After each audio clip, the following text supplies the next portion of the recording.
പിതാവിൻ്റെയും പുത്രൻ്റെയും പരിശുദ്ധാത്മാവിൻ്റെയും നാമത്തിൽ ആമേൻ.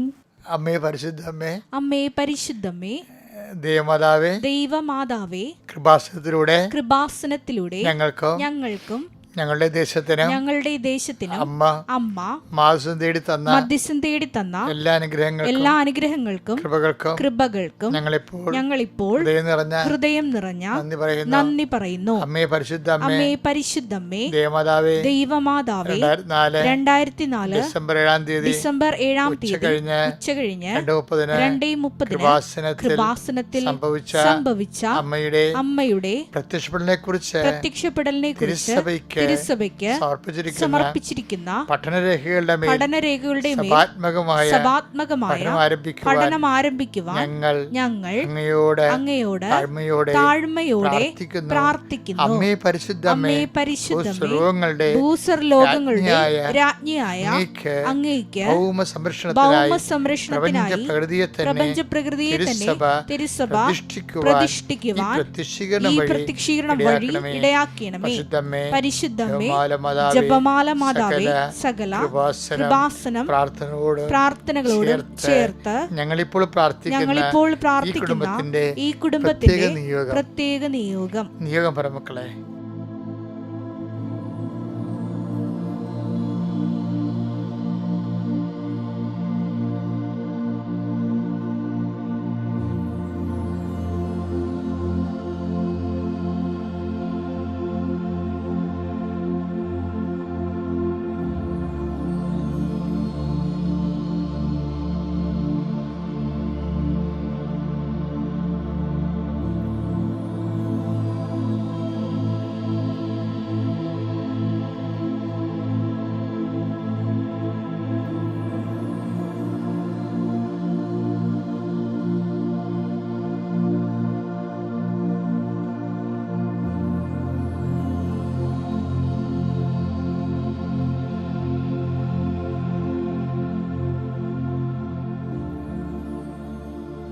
അമ്മയുടെ പ്രത്യക്ഷീകരണത്തിന്റെ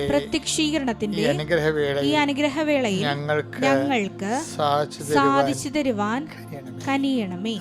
ആമേൻ. വിശ്വാസ പ്രമാണം. സർവശക്തനായ പിതാവും ആകാശത്തിന്റെയും ഭൂമിയുടെയും സൃഷ്ടാവുമായ ദൈവത്തിൽ ഞാൻ വിശ്വസിക്കുന്നു. അവിടുത്തെ ഏകപുത്രനും ഞങ്ങളുടെ കർത്താവുമായ ഈശോമിശിഹായിലും ഞാൻ വിശ്വസിക്കുന്നു. ഈ പുത്രൻ പരിശുദ്ധാത്മാവിനാൽ ഗർഭസ്ഥനായി കന്യകാമറിയത്തിൽ നിന്ന് പിറന്ന് പൊന്തിയോസ് പീലാത്തോസിന്റെ കാലത്ത് പീഡകൾ സഹിച്ച് കുരിശിൽ തറയ്ക്കപ്പെട്ട് മരിച്ച് അടക്കപ്പെട്ട് പാതാളങ്ങളിൽ ഇറങ്ങി മരിച്ചവരുടെ ഇടയിൽ നിന്ന് 3-ാം നാൾ ഉയർത്ത് സ്വർഗത്തിലേക്ക് എഴുന്നള്ളി സർവശക്തിയുള്ള പിതാവായ ദൈവത്തിന്റെ വലതുഭാഗത്തിരിക്കുന്നു. അവിടെ നിന്ന് ജീവിക്കുന്നവരെയും മരിച്ചവരെയും വിധിക്കുവാൻ വരുമെന്നും ഞാൻ വിശ്വസിക്കുന്നു. പരിശുദ്ധാത്മാവിലും ഞാൻ വിശ്വസിക്കുന്നു. വിശുദ്ധ കത്തോലിക്കാ സഭയിലും പുണ്യവാന്മാരുടെ ഐക്യത്തിലും പാപങ്ങളുടെ മോചനത്തിലും ശരീരത്തിന്റെ ഉയർപ്പിലും നിത്യമായ ജീവിതത്തിലും ഞാൻ വിശ്വസിക്കുന്നു. ആമേൻ. സുഖസ്ഥനായ ഞങ്ങളുടെ പിതാവേ, അങ്ങയുടെ നാമം പൂജിതമാകണമേ. അങ്ങയുടെ രാജ്യം വരണമേ. അങ്ങയുടെ തിരുമനസ് സ്വർഗത്തിലെ പോലെ ഭൂമിയിലും ആകണമേ. അന്നു വേണ്ടുന്ന ആഹാരം ഇന്ന് ഞങ്ങൾക്ക് തരണമേ. ഞങ്ങളോട് തെറ്റ് ചെയ്യുന്നവരോട് ഞങ്ങൾ ക്ഷമിക്കുന്നത് പോലെ ഞങ്ങളുടെ തെറ്റുകൾ ഞങ്ങളോടും ക്ഷമിക്കണമേ. ഞങ്ങളെ പ്രലോഭനത്തിൽ ഉൾപ്പെടുത്തരുതേ, തിന്മയിൽ ഞങ്ങൾ രക്ഷിക്കണമേ. ആമേൻ. നന്മ നിറഞ്ഞ മറിയമേ, സ്വസ്തി. കർത്താവ് അങ്ങയുടെ കൂടെ സ്ത്രീകളിൽ അങ്ങ് അനുഗ്രഹിക്കപ്പെട്ടവളാകുന്നു. അങ്ങയുടെ ഉദരത്തിൻ ഫലമായി ഈശോ അനുഗ്രഹിക്കപ്പെട്ടവനാകുന്നു. പരിശുദ്ധ മറിയമേ, തമ്പുരാന്റെ അമ്മേ, പാപികളായ ഞങ്ങൾക്ക് വേണ്ടി ഇപ്പോഴും ഞങ്ങളുടെ മരണസമയത്തും തമ്പുരാനോട് അപേക്ഷിക്കണമേ. ആമേൻ. എൻ്റെ പ്രിയപ്പെട്ടവരെ, ഇന്ന് ഞായറാഴ്ചയാണ്, മാർച്ച് 23-ാം തീയതി, കർത്താവിൻ്റെ ദിവസം. എല്ലാവർക്കും അച്ഛൻ്റെ ഹൃദയത്തിൽ അത്രയും സന്തോഷം നിങ്ങളുടെ ഹൃദയത്തിൽ ഉണ്ടാകട്ടെ എന്ന് പ്രാർത്ഥിക്കുന്നു. ഞായറാഴ്ചയ്ക്ക് ഒരു ആഹ്ലാദം ഉണ്ടാകണം കേട്ടോ. കർത്താവിന് ഭയങ്കര സന്തോഷമായിരിക്കും. കർത്താവിൽ സന്തോഷിക്കുന്നവർ ഞായറാഴ്ചയിൽ സന്തോഷിക്കും. അത് കർത്താവിൻ്റെ ദിവസമായതുകൊണ്ട് കർത്താവ് നിന്റെ ഉന്നതമായ ദിവസത്തെ ഓർത്ത് നന്ദി പറയുന്ന കർത്താവേ, നീ ഉയർത്തുന്നേറ്റതിൻ്റെ ഉന്മാദത്തിലാണ് ഞങ്ങൾ പ്രഭാതത്തിൽ. കർത്താവ്, എൻ്റെ പ്രാർത്ഥന ഞാൻ ആരെയാണ് അഡ്രസ്സ് ചെയ്യണമെന്നല്ല കർത്താവേ, എൻ്റെ പ്രാർത്ഥന ലളിതമാണെന്നുള്ളതും അത് ഹ്രസ്വമാണെന്ന് എല്ലാവരെയും അത് ഉൾക്കൊള്ളുന്നില്ലെന്നൊക്കെ എനിക്കറിയാം. പക്ഷെ ഇതൊക്കെ ശുഭമാക്കാൻ നിനക്ക് കഴിയും. ആരെല്ലാമാണ് കർത്താവ് ആത്മാർത്ഥമായി പ്രാർത്ഥനയിൽ പങ്കെടുക്കുന്നത്, അവിടെ യോഗ്യതയും അയോഗ്യതയും നോക്കാതെ അവർക്ക് ആവശ്യമായത് ചെയ്തു കൊടുക്കാൻ കർത്താവിനെ സഹായിക്കണമെന്ന് പ്രാർത്ഥിക്കുന്നു. 39 വർഷം ഞാൻ അർപ്പിച്ച കൃപാനയുടെ യോഗ്യതയാൽ കൃപാസ്ഥാനത്താറെ ജീവനോടെ പ്രത്യക്ഷപ്പെട്ട പരിശുദ്ധമ്മയുടെ മാധ്യസ്ഥതയാൽ കർത്താവെ ഈ പ്രാർത്ഥനയെ നീ സാർത്ഥകമാക്കണമെന്ന് പ്രാർത്ഥിക്കുന്നു. കർത്താവ് വീട് ഭവനരഹിതരെ സംബന്ധിച്ച് പ്രാർത്ഥിക്കുന്നു. വിവാഹത്തിന് വേണ്ടി ഒരുങ്ങുന്നവരെ, നോൻപ് കഴിയുമ്പോൾ വിവാഹത്തിന് വേണ്ടി ഒരുങ്ങുന്നവരെ സംബന്ധിച്ച് പ്രാർത്ഥിക്കുന്നു. വിവാഹത്തിന് വേണ്ടിയുള്ള സാമ്പത്തികം സമാഹരിക്കാൻ വേണ്ടി കഷ്ടപ്പെട്ട് സമ്പാദിക്കുകയും അത് അതിൻ്റെ പരിശ്രമങ്ങൾ പരാജയപ്പെടുകയും ചെയ്യുന്നതിൻ്റെ വേദനകളെ അനുസ്മരിച്ചുകൊണ്ട് പ്രാർത്ഥിക്കുന്നു. ഒത്തിരി പരീക്ഷകൾ നടന്നുകൊണ്ടിരിക്കുന്ന സമയമാണ് ഈശോയെ. പരീക്ഷകളെ ഓർത്ത് പ്രാർത്ഥിക്കുന്നു. പരീക്ഷകളെ അതിജീവിക്കാൻ കർത്താവ് പരീക്ഷയ്ക്ക് ഉന്നതമായ വിജയം ലഭിക്കാൻ മക്കളെ ഇടയാക്കണം പ്രാർത്ഥിക്കുന്നു. അവിടെ കഴിവ് കൊണ്ടല്ല, ദൈവത്തിൻ്റെ കൃപ കൊണ്ട് അവർക്ക് കർത്താവിൻ്റെ ശക്തി അവർ പ്രവർത്തിക്കാൻ ഇടയാക്കണം പ്രാർത്ഥിക്കുന്നു. ഈശോയെ, ഞങ്ങളൊരു വർഷം മുഴുവൻ പഠിച്ചതാണ്. ഒരു ജീവിതത്തിൻ്റെ പ്രധാനപ്പെട്ടൊരു വർഷമാണ്, അധ്യയന വർഷമാണ് കടന്നു പോയിരിക്കുന്നത്. ഈ അധ്യയന വർഷത്തിൽ കർത്താവ് അവസാനത്തിൽ ഞങ്ങൾ ഹാർവസ്റ്റിങ്ങിൻ്റെ ടൈമാണ്. കർത്താവ് ഇതെല്ലാം കർത്താവ് അനേകം മക്കൾക്ക് അനുഗ്രഹമാക്കണമെന്ന് പ്രാർത്ഥിക്കുന്നു. കർത്താവ് ഒത്തിരിയേറെ തൊഴിലുകൾ ചെയ്യേണ്ടി വരുന്നവരുണ്ട്. ഞായറാഴ്ച പോലും എല്ലാം മുടക്കി കർത്താവിൽ വിശുദ്ധമായി ആചരിക്കുന്നവരുണ്ട്. അതുപോലെ ഞായറാഴ്ച കുർബാനയ്ക്ക് പോലും പോകാതെ വയറ്റിപ്പഴപ്പിന് വേണ്ടി ജോലി ചെയ്യുന്നവരുണ്ട്. ഈശോയെ, കർത്താവ് അങ്ങ് വിചാരിച്ചാൽ എല്ലാവർക്കും സത്യമായ വഴികളിലേക്ക് അവർ പറഞ്ഞു വിടാൻ കഴിയും. ആഴമായ ആധ്യാത്മികമായ ബോധ്യം ഉണ്ടാകാതിരിക്കുന്നതും പ്രലോഭനങ്ങൾ അടിക്കടി വീണത് കൊണ്ട് സ്വാഭാവികമായി ഇങ്ങനെയുള്ള പ്രലോഭനങ്ങൾ കൂപ്പുകുത്തി ഞായറാഴ്ച ഉണ്ടാക്കുന്ന വരുമാനം കൊണ്ട് കടങ്ങളുണ്ടെന്നൊക്കെ ദുർന്യായങ്ങളൊക്കെ പറഞ്ഞ് ഓരോ മനുഷ്യരും ഓരോ കാര്യങ്ങൾ ചെയ്യുന്നുണ്ട്. ഈശോയെ, അവരുടെ മേലെല്ലാം കർത്താവ് ആഴമായ ആധ്യാത്മിക ബോധ്യം നൽകുകയും അവരെ നിലനിർത്തുകയും സന്തോഷിപ്പിക്കുകയും ചെയ്യണമെന്ന് പ്രാർത്ഥിക്കുന്നു. അവിടെ തെറ്റുകളെ അവർക്ക് ബോധ്യപ്പെടുത്തി കൊടുക്കണം പ്രാർത്ഥിക്കുന്നു. അതിനേക്കാൾ ഉപരി ചെയ്യാതിരിക്കാനുള്ള ഇച്ഛാശക്തി അവർക്ക് നൽകണം പ്രാർത്ഥിക്കുന്നു. കർത്താവ് ഓരോ മക്കളും പ്രതീക്ഷിക്കുന്ന ഓരോ ഡേറ്റുകളുണ്ട്. കർത്താവെ, അവർ പ്രതീക്ഷയോടെ കാത്തിരിക്കുന്ന ഡേറ്റുകൾ, ചില പരീക്ഷാ ഫലം വരുന്നതായിരിക്കാം, ചിലപ്പോൾ എന്തെങ്കിലും അംഗീകാരം ലഭിക്കുന്നതായിരിക്കാം. അത് എന്ത് തന്നെയായാലും കർത്താവെ, അങ്ങ് അത് ഏറ്റെടുക്കണം പ്രാർത്ഥിക്കുന്നു. എൻ്റെ കർത്താവിൻ്റെ ഉന്നതമായ നാമത്തിൽ യാത്രകളെ സംബന്ധിച്ച് പ്രാർത്ഥിക്കുന്നു. എൻ്റെ ഉന്നതമായ നാമത്തെ കൂട്ടായ്മകളെ സംബന്ധിച്ച് പ്രാർത്ഥിക്കുന്നു. എൻ്റെ കർത്താവ് ഉന്നതമായ നാമത്തിൽ ചില യോഗങ്ങൾ കമ്മിറ്റികളിലൊക്കെ നിർണയമായ തീരുമാനം എടുക്കേണ്ടിയുള്ളപ്പോൾ അത് അനുകൂലമായി മാറാൻ വേണ്ടി പ്രാർത്ഥിക്കുന്നു. എൻ്റെ കർത്താവ് ഉന്നതമായ നാമത്തിൽ സഭയുടെ അധികാരത്തിൽ വീട്, ജോലി, വിവാഹം, ജോലി, പഠനം, അങ്ങനെയുള്ള എല്ലാ മേഖലകളിലും കർത്താവ് മക്കൾക്ക് തകർച്ച സംഭവിച്ചിരിക്കുന്ന സ്ഥലങ്ങളെല്ലാം വിടുവിക്കാൻ വേണ്ടി പ്രാർത്ഥിക്കുന്നു. ഈശോ ജപ്തി നടപടികൾ നേരിടുന്ന ഒരു കാലമാണ് ഈശോ ഇത്. ഒത്തിരി പേര് അങ്ങ് സഹായത്തിനോട് നന്ദി പറയുന്നു. ഈശോ, ഇനിയും ബാക്കിയുള്ളവർ അങ്ങ് ആശ്രയിക്കുന്നവരെ അവരെ വിടുതൽ പ്രാപിക്കാൻ ഇടയാക്കണം പ്രാർത്ഥിക്കുന്നു. എൻ്റെ കർത്താവിൻ്റെ ഉന്നതമായ നാമത്തിൽ സഭയുടെ അധികാരത്തിൽ കുരിശിൻ്റെ അടയാളത്തിൽ ദൈവത്തിൻ്റെ ശക്തിയാൽ നിങ്ങളുടെ വീട്, ജോലി, വിവാഹം, വഴികൾ, വെള്ളം, വെളിച്ചം, നിങ്ങളുടെ സർട്ടിഫിക്കറ്റുകൾ, പരീക്ഷകൾ, പഠനങ്ങൾ, നിങ്ങൾക്ക് കിട്ടാനുള്ള രേഖകൾ, കുടുംബരേഖകൾ, റവന്യൂ രേഖകൾ, എഡ്യൂക്കേഷൻ വിദ്യാഭ്യാസ രേഖകൾ, എല്ലാ രേഖകളും കിട്ടാനുള്ള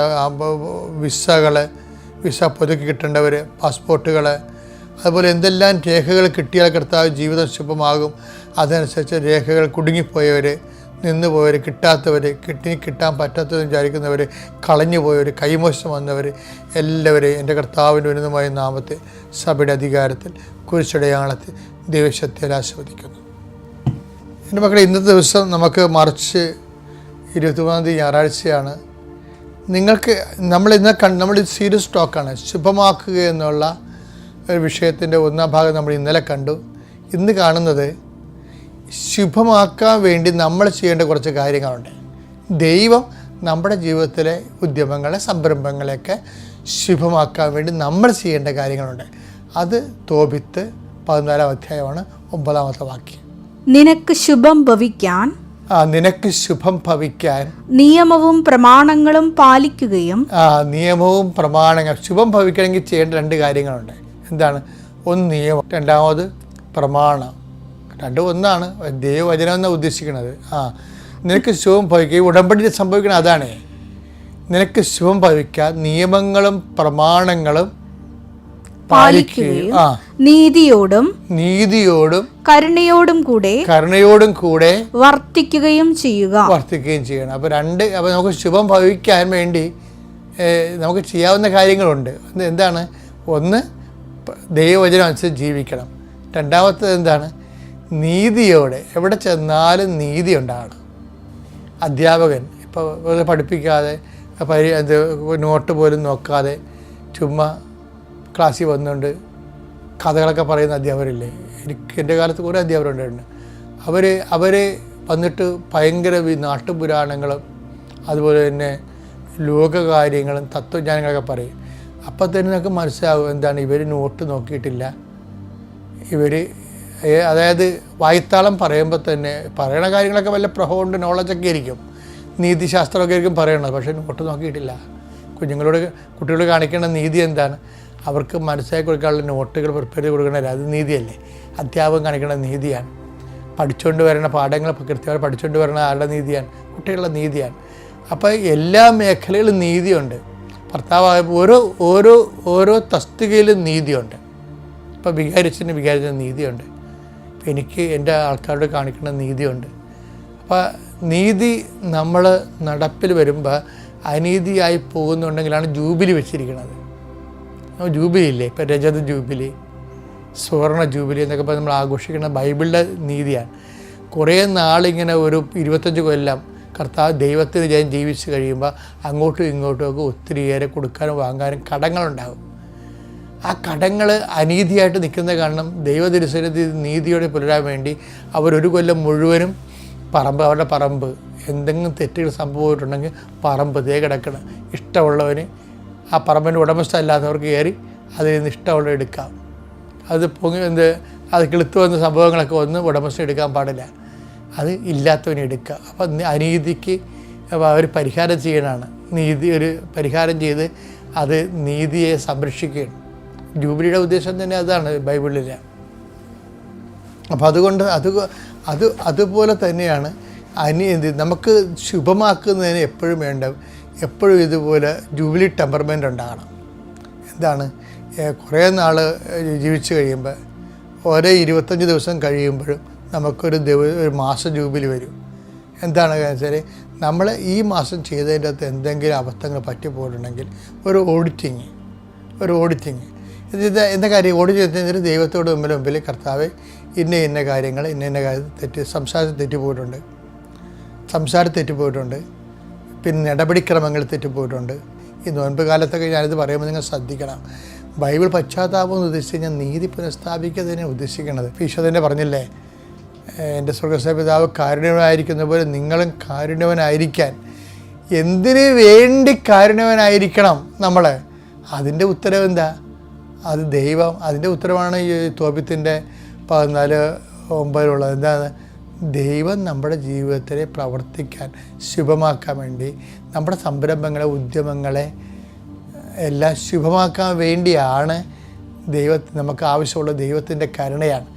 ആ ദൈവത്തിൻ്റെ കരുണ ആർജിക്കാൻ വേണ്ടിയാണ് നമ്മൾ കരുണ കാണിക്കുന്നത്. അത്യപൂർവ ദൈവാനുഭവങ്ങൾ ഇനി നിങ്ങൾക്കും സ്വന്തം. ഈ യൂട്യൂബ് ചാനൽ ഇതുവരെ സബ്സ്ക്രൈബ് ചെയ്തിട്ടില്ലെങ്കിൽ ഇപ്പോൾ തന്നെ സബ്സ്ക്രൈബ് ചെയ്യുക. ഈ വീഡിയോ ഇപ്പോൾ തന്നെ നിങ്ങളുടെ സുഹൃത്തുക്കൾക്ക് ഷെയർ ചെയ്തുകൊണ്ട് കർത്താവിൻ്റെ പ്രേക്ഷിതരാകുക.